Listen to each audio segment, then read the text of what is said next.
Hello guys, welcome back to my channel and welcome back to my another video. So আজকের ভিডিওতে আমরা discuss করব যা প্রতিবার করে থাকি, এবারও আজকেও তাই করব, যে ব্যাঙ্ক নিফটি এবং নিফটি ফিফটি নিয়ে আমরা অ্যানালাইজ করব এবং দেখব যে কালকের মার্কেটে কী মুভমেন্ট হতে পারে।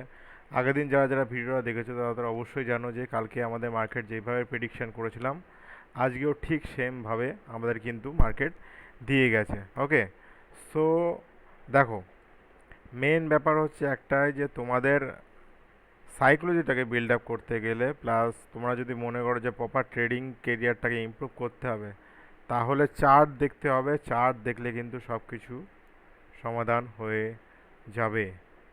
সো লেটস গো, বেশি কথা না বাড়িয়ে আজকে ভিডিওটা শুরু করা যাক। দেখো, টোটালি ব্যাঙ্ক নিফটিতে আমরা ক্লিক করে যাচ্ছি। ব্যাঙ্ক নিফটিতে জাস্ট ট্রেডিং ভিউতে যাচ্ছি, গিয়ে ওভারঅল বিষয়টা আমরা জাস্ট অ্যানালাইজ করি, দেখি যে কী হচ্ছে কি না হচ্ছে। ওকে, চলো আমি পুরো সব ক্লিয়ার করে দিচ্ছি।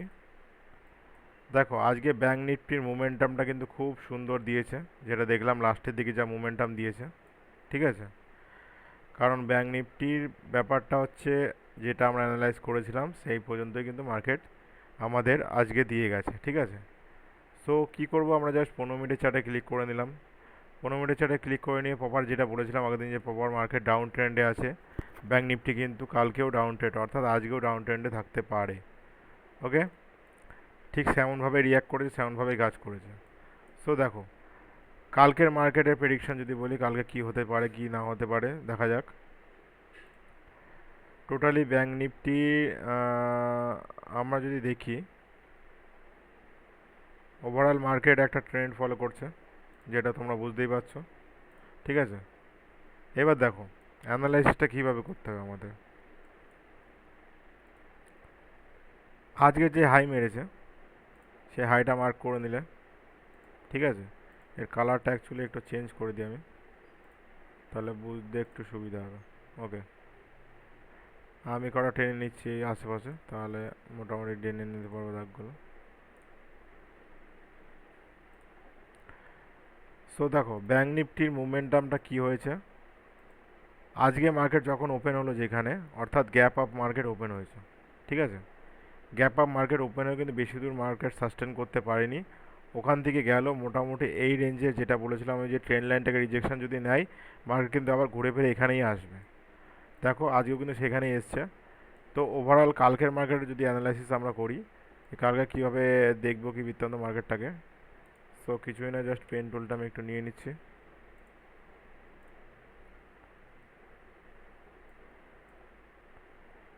দেখো, মার্কেটের মোমেন্টাম ছিল, এখানে মার্কেট ওপেন হলো, মার্কেট গেল, আগের দিনে যেই ট্রেন্ড লাইনটাকে সাপোর্ট নিল, ট্রেন্ড লাইনটাকে সাপোর্ট নিয়ে মার্কেট কিন্তু রিজেকশনটা দিল। সেম আবার একই লেভেল ফলো করছে, আবার যাচ্ছে, নামে গেল। ঠিক আছে, তো বিষয়টা কি আমাদের এখন কালকে মাথায় রাখতে হবে, যে কালকে যদি ব্যাঙ্ক নিফটি এখানে কোথাও ওপেনিং হয়, তাহলে মার্কেট কিন্তু সোজা ডাইরেক্ট নিচের দিকে আগে বেশি টানবে।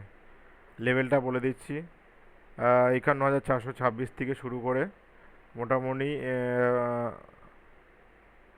50,460। ঠিক আছে, এই লেভেলটা কিন্তু আমরা ডাউন সাইডে প্ল্যানিং করতে পারি। আপ সাইডের প্ল্যানিং যদি বলি, যতক্ষণ না মার্কেট এই ট্রেনটাকে ব্রেক করছে, ঠিক আছে, মার্কেট এই ট্রেন লাইনটাকে ব্রেক করছে, ততক্ষণ কিন্তু আমরা আপ সাইডে মোমেন্টাম ভাববো না। বোঝা গেল? তো ওভারঅল যদি দেখো, ছোটো একটা ডাউন ট্রেন এখানে ফল করছে, ঠিক আছে, কিন্তু আমরা ওটা ধরবো না, জাস্ট প্রপার একটা অ্যানালাইসিস যেটা আমরা করে সেইভাবে করব। কালকের মার্কেট যদি এখানে কোথাও ওপেন হয়, তাহলে কী হবে লেভেলটা বলে দিচ্ছি। মার্কেট যদি 51,893 কিংবা অত হবে না আই থিঙ্ক, ঠিক আছে, হতেও পারে, না হওয়ার কিছু নেই।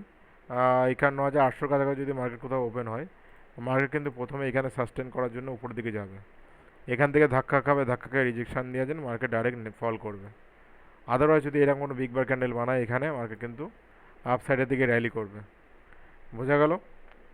লেভেলটা তোমাদের বলে দিই, অ্যারাউন্ড সেফ এন্ট্রি যদি চাও তোমরা, এখন মার্কেট ক্লোজ হয়েছে 51,657, যদি সেফ এন্ট্রি কেউ করতে চাই মোটামুটি 52,300, এর উপরে কিন্তু আমাদের সেফ এন্ট্রি জোন হবে। কিন্তু হ্যাঁ, যারা ট্রেডার তাদের অ্যাকচুয়ালি অত সেফ এন্ট্রির প্রয়োজন হয় না, মোটামুটি একটা রেঞ্জ বাউন্ড হলেই ওদের কাজ কমপ্লিট হয়ে যায়। ঠিক আছে, সো কালকে যারা যারা এন্ট্রি করে মোটামুটি 51,426-এর নিচে পুট সাইডে প্ল্যানিং করতে পারো। আর এদিকে 51,830-এর উপরে কল সাইডের দিকে আমরা প্ল্যানিং করতে পারি, কিন্তু প্রপার ক্যান্ডেল আমার তৈরি হতে হবে, আদার পুট সাইড কিংবা কল সাইডে। বোঝা গেল? এই ছিল আমার ব্যাঙ্ক নিফটি অ্যানালাইসিস। এবার যদি আমি নিফটি ফিফটিতে যাই, নিফটি ফিফটিতে কী বলছে সেটা দেখি। নিফটি ফিফটি যাই, নিফটি ফিফটিতে গিয়ে জাস্ট প্রপার এগুলো আমি সব জাস্ট ক্লিয়ার করে দিচ্ছি একটু। ব্যাঙ্ক নিফটি ফিফটি কী বলেছিলাম, যারা এগুলো টেনে নিই তাহলে সুবিধা হবে। চলো, নিফটি ফিফটি কী বলা হয়েছিল, নিফটি ফিফটির 15 মিনিট চার্ট করা আছে। নিফটি ফিফটিকে আগের দিন বলেছিলাম যে যদি এই লেভেলটা ব্রেক না করে ব্যাঙ্ক নিফটি কিন্তু নিফটি ফিফটি কিন্তু মোমেন্টামটা দেবে না, ঠিক আছে? সো দেখো এই লেভেল পর্যন্তই গেল, এই লেভেল গিয়ে কিন্তু মার্কেট এই একটা রেঞ্জের মধ্যে ঘোরাফেরা করলো আজ সারাদিন, ঠিক আছে? সো লাস্টের দিকে মার্কেট একটু ফল দিয়েছিল, যেটা ব্যাঙ্ক নিফটির কারণে হোক বা পি নিফটির কারণে হোক দিয়েছে। তো ওভারঅলে মার্কেট ট্রেন্ড যদি দেখো, সেটা মার্কেট কিন্তু আপ ট্রেন্ডে ফলো করছে। মার্কেট বেশ কয়েকদিন ধরে মার্কেট কিন্তু আপ ট্রেন্ডে ফলো করছে নিফটি। বোঝা গেল? এইবার কী হচ্ছে, কালকের মোমেন্টামটা কি? কালকে যদি আমি লেভেলটা বলি, মোটামুটি 24,840, 24,840-এর নিচে যদি কোথাও এদিকে কোথাও ওপেনিং হয় মার্কেটে, আমি লেভেল দেখবো মোটামুটি অ্যারাউন্ড এই পর্যন্ত। এই লেভেলটা যদি দেখি আমরা, এক সেকেন্ড, মার্কেটে যদি এই লেভেলটা দেখি, ফুড সাইডের দিকে আমরা এন্ট্রি ঠিক এরকম জায়গায় আমরা এন্ট্রি প্ল্যানিং করব মোটামুটি। এই লেভেলটা কেমন দাও বলে দিচ্ছি। এখানে ওপেন হলো ব্যাঙ্ক নিফটি, কিন্তু এখানে আসবে, কারণ এর ক্লোজিং দিলে যদি এর নিচেও ক্লোজিং দেয় মার্কেট কিন্তু নিচে নেমে যাবে, 1 নম্বর। দ্বিতীয় নম্বর, এটা ফুড সাইডে এন্ট্রি গেলে এখানে 456 বা 460-এর নিচে, কিন্তু 760-এর নিচে কিন্তু আমরা পোর্ট সাইডের দিকে নিফটি প্ল্যানিং করব। যদি আপ সাইডের কথা বলি, মোটামুটি 25,024, ঠিক আছে? 25,024-এর উপরে যদি কোনো মার্কেট র্যালি করে তখন কিন্তু আমরা আপ সাইডের দিকে প্ল্যানিং করবো, আদারওয়াইজ কিন্তু করব না, ঠিক আছে? কোথায় গেল? আদারওয়াইজ কিন্তু করবো না। আপ সাইডে কেমন হবে, মোটামুটি মার্কেট যদি এখানে কোথাও ওপেন হয়, হাজাতে হাজাতে মার্কেট এখানে গেল, দিয়ে আবার মার্কেট ফল করে দেন উপরে যেতে পারে। বোঝা গেল? মানে মার্কেট যদি এখানে কোথাও ওপেন হয়ে যাবে, এখানে নামবে, দেন এটা যদি রিজেকশন না নেয় মার্কেট সোজা র্যালি করবে সামনের দিকে। কারণ আমি দেখতে পাচ্ছি আজকে, কালকে প্লাস 2 দিন ধরে কিন্তু মার্কেট এই একই লেভেলের হোল্ড করলো। যদি কালকে মার্কেটে এটা ব্রেক করে, একটা ভালো মোমেন্টাম আমরা কিন্তু পাবো কল সাইডের দিকে। তো লেভেলটা বলে দিচ্ছি, অ্যাটলিস্ট 25,014 বা 25,020-এর উপরে আমরা সেফ এন্ট্রি মারতে পারি কল সাইডে। আর পুট সাইডে যদি বলি 24,754 নিচে আমরা সেফ এন্ট্রি করতে পারি পুট সাইডের দিকে। বোঝা গেল? এই ছিল নিফটি ফিফটি এবং ব্যাঙ্ক নিফটি অ্যানালাইসিস। আশা করি তোমাদের ভিডিওগুলো একটু হলেও ভালো লাগছে। যদি ভিডিওগুলো ভালো লেগে থাকে একটা লাইক দেবে, শেয়ার করবে, আর সাবস্ক্রাইব করতে ভুলবে না, কারণ তোমাদের জন্য এত খাটনি করা, পরিশ্রম করা। যদি তোমরাই বিষয়গুলো সাপোর্ট না করো তাহলে কিন্তু কিছুই হবে না। বোঝা গেল? তোমাদের জন্য সিরিজ পুরো কমপ্লিট, শুধু লঞ্চ করা দেরি। আমি চাইছি আর কিছু অডিয়েন্স হোক, তারপরে আমি বেসিক তো অ্যাডভান্স লেভেলের সিরিজটা পুরো লঞ্চ করে দেবো। এখন লঞ্চ করা মানে বেকার হবে, না ভিউজ আসবে না কিছু আসবে, কেউ ঠিকঠাকভাবে বুঝতে পারবে না, ঠিক আছে? আমি চাইছি একটু অডিয়েন্সটাকে বিল্ড আপ হোক, তারপরে আমরা অবশ্যই সিরিজটা কন্টিনিউ করব। সো চলো, দেখা হচ্ছে নেক্সট দিন নেক্সট ভিডিও নিয়ে।